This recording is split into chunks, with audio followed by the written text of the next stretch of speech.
Hello, everyone, and welcome to a story that doesn't promise healing, only obsession, surrender, and scars that never fade.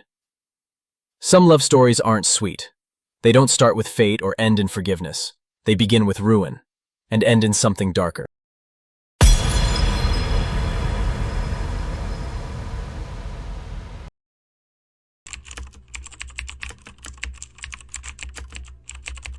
This is The Sinner, a dark romance of control, betrayal, and a love that refuses to die, even when it should.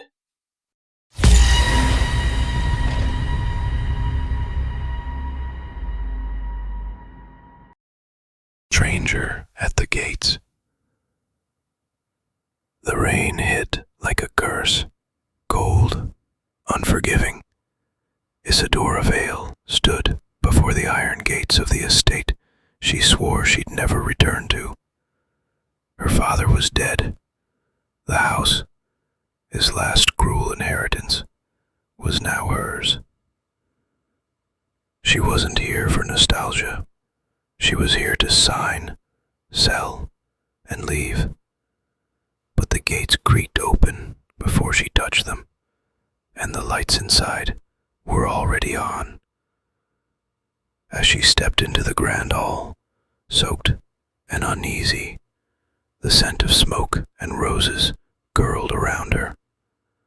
A fire burned in the hearth. The shadows danced. Someone was here. She turned, and there he stood, at the top of the staircase, tall, sharp, unreal. Silas Marrow. Her past. Her ruin. She hadn't seen him in 14 years. Not since the night she ran barefoot through the dark, bleeding and broken. Now he stood like the devil she once loved. "Welcome home, Isadora," he said, voice smooth, dangerous. And somehow she wasn't surprised, only terrified that part of her was glad to see him. The house that remembers. Silas descended the stairs, calm and deliberate. Isadora didn't move. She told herself it was fear, but it wasn't, not entirely. "You shouldn't be here," she said. "I rebuilt this place," he answered. "You abandoned it. You don't own it. I do now." He stopped at the bottom step just feet away. "He left it to both of us. Didn't mention that, did he? Her father, even in death, still controlling the pieces. And Silas, always the one playing the board." "You forged something," she accused. "I never needed to." He looked around, like the house was listening. "This place remembers you. So do I." She swallowed. "I'm not staying." His smile was slight, unreadable. "You always say that." He stepped closer, too close. The same scent, dark cedar and danger. Her skin prickled with the memory of his touch, her mind screaming against it. "You should leave," she whispered. He leaned in, voice low. "But you came back, and deep down, you know why." She did, and it terrified her. Rules of the game. She tried locking the bedroom door. It didn't matter. In this house, locks were meaningless. The walls whispered everything back to him. Silas didn't force his way in. He didn't have to. He simply knocked once. "You shouldn't be afraid of me, Isa." "I'm not. You always were a terrible liar." She opened the door anyway. He stood in the hallway, barefoot, shirt unbuttoned like he didn't care if she noticed the scars or the power beneath them. "I want answers," she said. He nodded. "Then you'll stay." "I'll stay one night." He leaned in, lips close to her ear. "That's all I need." The first night. She didn't sleep. Not really. The storm outside faded, but her pulse never did. Downstairs, Silas played an old vinyl. Same song from the night she left him bleeding on the floor.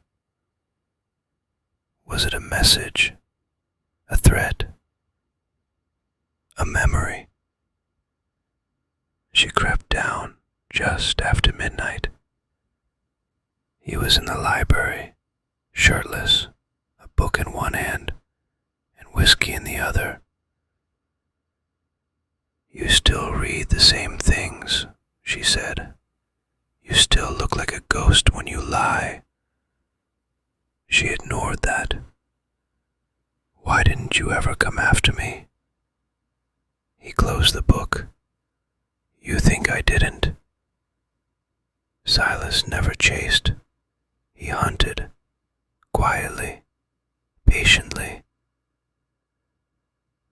Now he had her trapped, and she wasn't sure. She wanted to escape. A name written in blood. In the morning she found it. A letter sealed in black wax, addressed in her father's handwriting. Inside was one name, Silas, and beneath it, what I owe him. Her stomach turned. What kind of debt had her father paid with her name? Silas found her in the study, still holding the letter. "You knew," she said. "You've always known." His voice was cold. "You were never meant to leave me, Isadora." She slapped him, hard. He just smiled. "There you are, tethered." She tried to leave, keys in hand, bag over her shoulder. No goodbyes, but the gates didn't open. No power, no signal, no exit. "Coincidence?" she asked. Silas shrugged. "You always underestimate me. Let me go." He stepped closer, brushing a strand of hair behind her ear. "I did once. I won't again." He didn't raise his voice, didn't touch her, but she felt the trap tighten, and a part of her, deep, hidden, liked it. His version of mercy. She found the basement door unlocked. It hadn't been before. Stone walls, chains, shattered mirror, bloodstain scrubbed halfway clean. She remembered this room, the place where her father taught her obedience, where Silas took his punishments in silence, always shielding her. Now she stood in it, alone, a ghost of who she was. "Looking for something?" he asked from the stairs. "Answers," she said. Silas entered slowly, then asked the right questions. "What did he do to you?" His eyes darkened. "Nothing compared to what I'm gonna do to you." But his voice broke at the end, and that scared her more than the threat. "A bargain in chains." Dinner was silence and silverware. He watched her eat like it was a ritual. She didn't touch her wine. "I want you to leave," she said again. "No," he replied. "Then I want terms." That made him smile. "You think you're in a position to negotiate? I know what you did, what you became after I left." Silas leaned forward, elbows on the table. "Then you know I don't lose. Not people, not games, not you." She met his stare without blinking. "Then let's make it a game. Rule 1, never lie." The rules were simple. Each night, One question. No lies, no silence, no walking away. Her first question. What do you want from me? Silas didn't hesitate. Everything. Be more specific. He stood, walked around the table, and knelt in front of her like a priest before sin. Your body, your mind, your regret, your forgiveness, your fear, your love. Her throat tightened. I can't give you that. You already did, he whispered. You just don't remember. The memory he kept. That night, she dreamed of the garden, her hands in the dirt, his hands on hers. They were 15 and broken, and all they had was each other. She woke to the sound of a piano. Silas played in the dark, the same song from their last kiss. When he finished, he didn't speak, just looked at her with something ancient in his eyes. I kept that night, he said. When you left, I locked it in my chest and fed it blood. Why? She asked. Because you forgot it. And I didn't. Rule 2. Never touch first. The second night he gave her another rule. You can't touch me first, he said, voice low, eyes unreadable. She stared at him across the dinner table, candlelight throwing shadows across the sharp planes of his face. That's not a rule, that's a trap. Silas didn't flinch. You're not ready to admit what you want, but your body will, eventually. Arrogant, she whispered. No, patient. Isadora leaned back in her chair. Her dress clung to her damp skin. She hated how aware she was of herself now.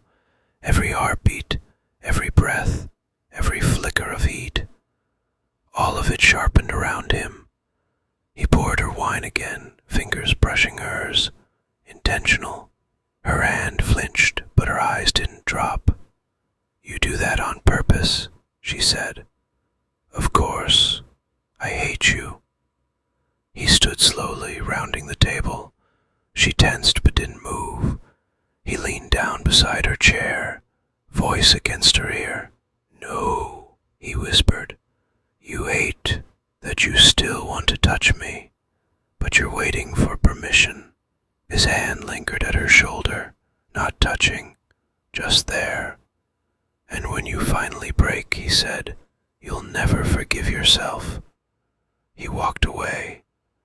She sat alone with her heartbeat roaring in her ears, hot, furious, and afraid that he might be right.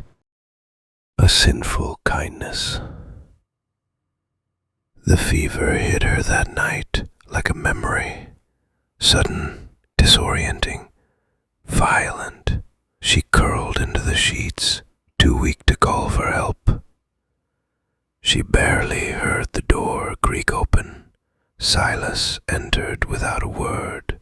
No dramatics, no gloating, just him, steady, uninvited, terrifyingly gentle. He placed a cool cloth on her forehead, changed her out of her sweat-drenched clothes, hands clinical and careful. He carried her to the library where he lit the fire, wrapped her in blankets, and sat beside her with a worn book. She blinked. Why are you being kind? I'm not, he said, flipping a page. I'm keeping you alive. Kindness would mean letting go. Why not let go? He looked at her for a long time, something shifting in his gaze. Because I've already decided I'm not finished with you.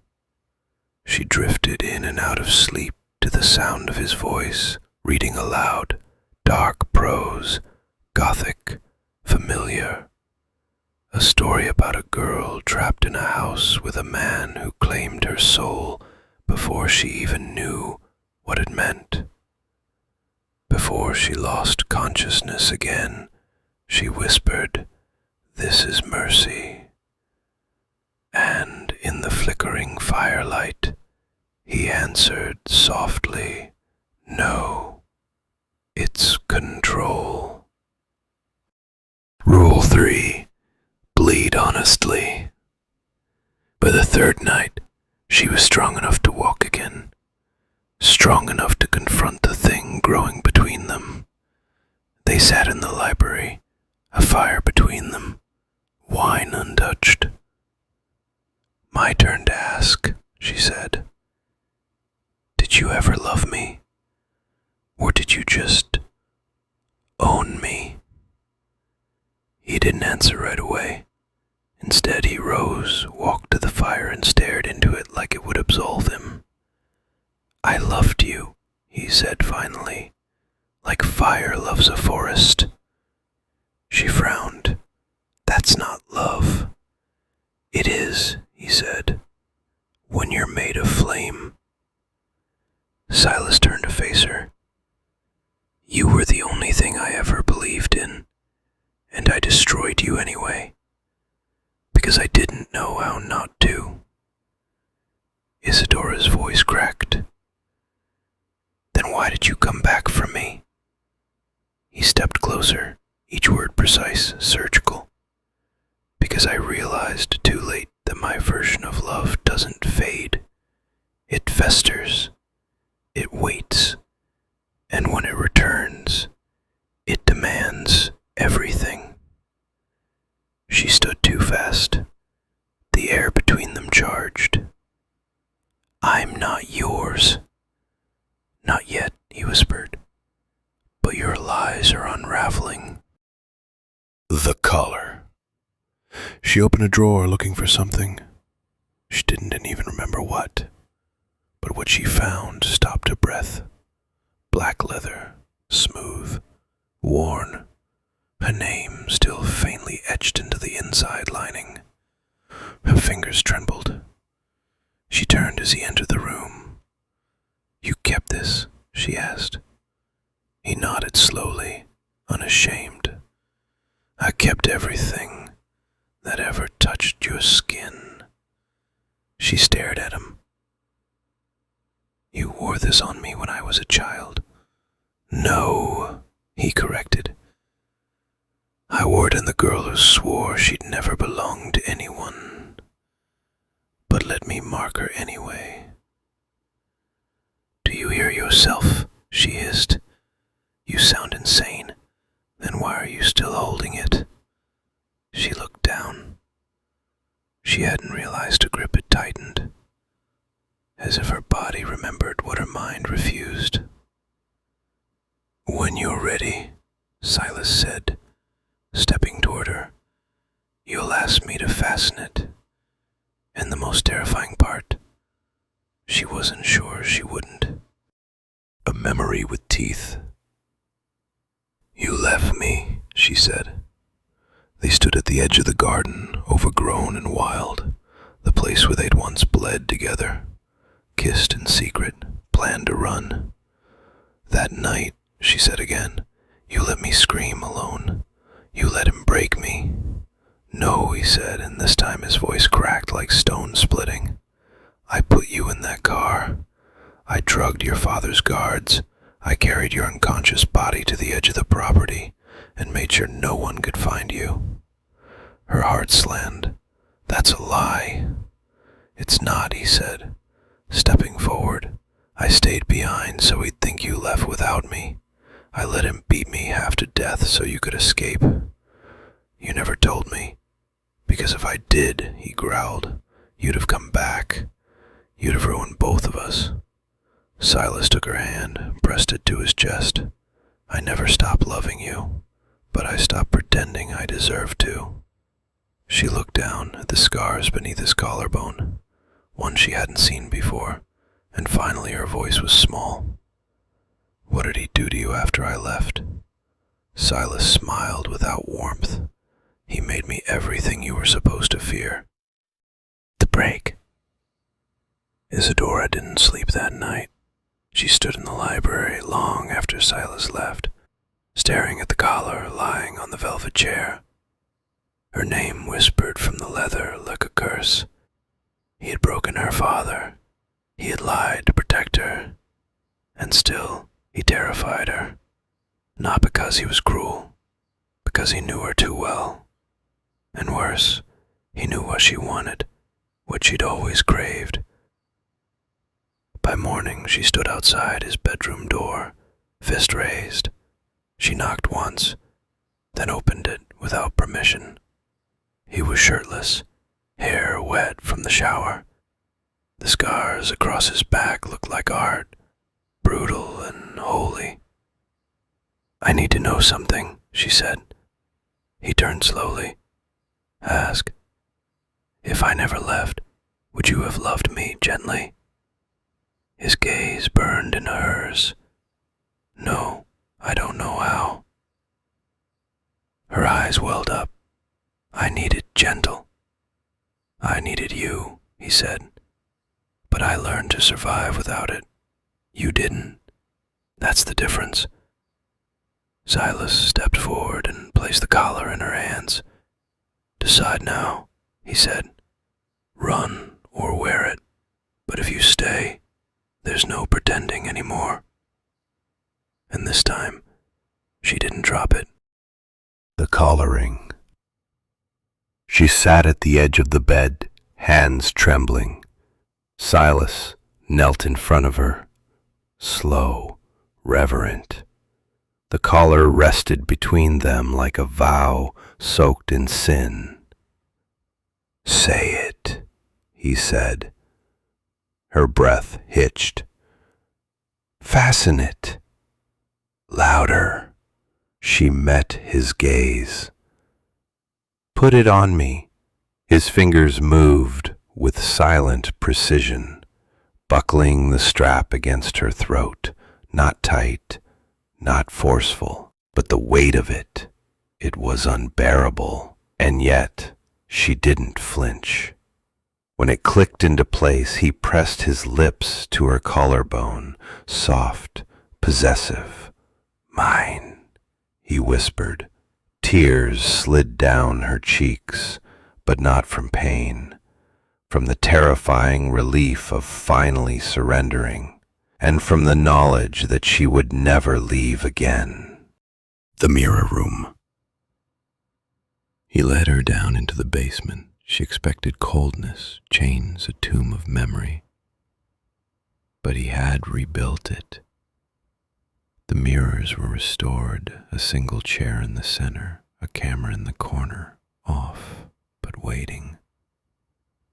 "This was your punishment room," she whispered. Silas nodded. "Now it's where you choose." She sat in the chair. "Do you love me?" he asked. "I don't know," she said, "but I feel like I can't breathe without you." "Then we're even," he murmured, "because I stopped breathing the day you left." He kissed her, slow and rough, no hesitation, no apology. And in the mirror behind them, she watched herself fall, not because he forced her, but because she finally let go. The last question. It was her turn, one last question. She waited until dawn, when he lay beside her, arm wrapped around her waist, like chains made of heat. "If I hadn't come back," she asked, "what would have happened to you?" Silas didn't move, didn't breathe. "I would have found someone else's skin to ruin," he said, "but I would have carved your name into her anyway." "That's not love," she whispered. "No," he said, eyes closing. It's something worse. It's what happens when love turns into survival.